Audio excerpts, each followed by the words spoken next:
যার চলে যায় সেই বোঝে বিচ্ছেদের কি যন্ত্রণা। এভাবেই নিজের অভিব্যক্তি প্রকাশ করলেন ঢাকাই সিনেমার চিত্রনায়িকা পরীমনি।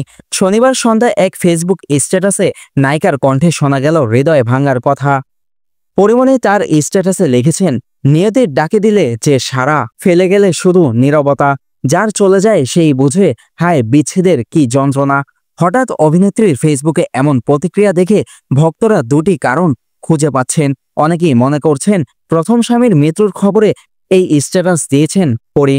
আবার অনেকেই পরীমনির নানা শামসুল হক গাজীর মৃত্যুর সঙ্গে এই স্ট্যাটাসের যোগসূত্র খুঁজে পাচ্ছেন। কারণ 1 বছর আগে ঠিক এই দিনেই নানা শামসুল হক গাজীকে হারিয়েছেন তিনি। অন্যদিকে পরীমনি বারবার নিজের প্রথম বিয়ে নিয়ে নিশ্চুপ ছিলেন। মিডিয়াতেও কখনো ইসমাইলকে নিয়ে কোনো প্রশ্নের জবাব বা উত্তর দেননি তিনি। তবে নায়িকার ঘনিষ্ঠজনরা বলছেন ইসমাইলের মৃত্যুর খবরে কষ্ট পেয়েছেন পরীমনি। শুরু থেকেই যেহেতু এই বিয়ে নিয়ে নিশ্চুপ ছিলেন তিনি, সেই কারণে মৃত্যুর খবরও আনুষ্ঠানিক কোনো প্রতিক্রিয়া জানাননি। শাকিল আহমেদ, প্রাণের সংবাদ, নিউজ ডেস্ক।